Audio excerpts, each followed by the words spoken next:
دوسری جانب چین اپنے ذخائر میں سے گندم جاری کرنے کو تیار نہیں ہے، جبکہ انڈیا نے اس کی درآمد پر جزوی پابندی عائد کر رکھی ہے۔ Bureau report, news 18 Urdu. جنوب مغرب پاکستان میں 3 روز سے جاری موسلادھار بارشوں سے کم از کم 17 افراد ہلاک اور درجنوں گھروں کو نقصان پہنچا ہے۔ صوبائی ڈیزاسٹر مینجمنٹ ایجنسی نے بتایا کہ صوبہ بلوچستان کے دارالحکومت کوئٹہ کے مختلف علاقوں میں سڑکیں اور گھر زیر آب ہیں۔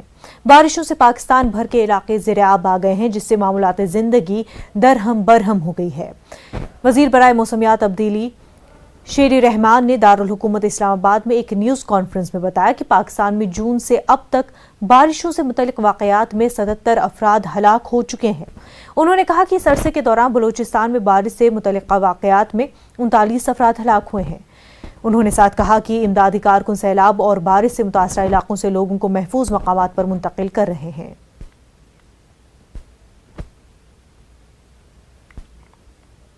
ہمارا 6 بندے ہیں، ہمارا اپنا سارا پریوار اپنا تھا، یہ گھر سے بے گھر ہو گیا، نیچے جھگی تھا، اوپر دیوار تھا، سارا ہمارا دب کے مر گیا۔ نکالنے کے لیے بھی ہم بے بس تھے، 6 فٹ پانی تھا، ہمارا ایسا حالات گزرا ہے۔ آج 4 دن ہے نا، ہمارے بچے کے کھانے پینے کے لیے کچھ بھی دانہ نہیں ہے۔ پہلی رات نے سرکار نے تعاون کیا، ابھی تک ہم کو یہ ٹینٹ وغیرہ بھی نہیں ہے۔ دیکھ لے، خود دیکھ لے سرکار۔ بلوچستان میں نقصانات ہوئے، وہ پری مونسون میں بھی ہوئے اور مونسون میں بھی ہوئے، بلکہ مونسون تو ابھی جاری ہے۔ جہاں تک آپ جو ہے نا وہ کیجولٹیز کا پوچھ رہے ہو، تو ہمارے پاس ٹوٹل جو فگر آ رہے 13 جون سے ٹل ڈیٹ وہ 39 کیسز ہے ہمارے پاس، اور انجرڈ پرسن ہمارے پاس تھے 60۔ تو وہ چونکہ مائنر انجریز تھے، ان کو فرسٹ ایڈ دے کر کے ہم نے فارغ کر دیا۔ اور جہاں تک ڈیمیجز کی آپ بات کرتے ہو، ڈیمیجز تو بہت زیادہ ہوئے، اسپیشلی جو ہے نا وہ کچا جو مکانات تھے وہ پارشلی اور فلی بھی ڈیمیج ہوئے۔ یمنی شہر ابین میں اسلحے کے ایک گودام میں رونما ہونے والے دھماکے کے نتیجے میں 6 افراد ہلاک اور 30 زخمی ہو گئے ہیں۔ رپورٹ کے مطابق ابین کی تحصیل لیودر میں اسلحہ ساز ایک تاجر کے 3 منزلہ گودام میں دھماکہ رونما ہوا۔ مکمل طور پر زمین بوس ہونے والی عمارت کے ملبے تلے آتے ہوئے 6 افراد ہلاک جبکہ 30 زخمی ہو گئے۔ بتایا گیا کہ اسپتال میں زیر علاج لیے جانے والے بعض زخمیوں کی حالت نازک ہے۔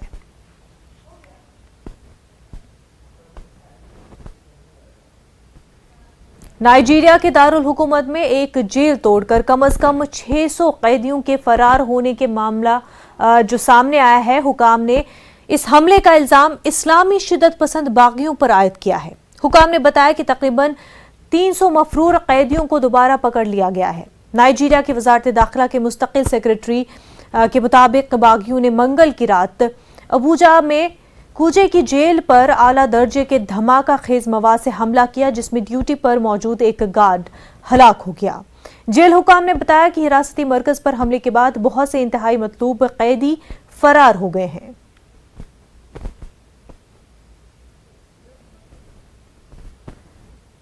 اٹلی میں الپائن پہاڑیوں پر گلیشیئر کا ایک بڑا حصہ پگھلنے کے بعد متعدد افراد ہلاک جبکہ متعدد لاپتہ ہو گئے ہیں۔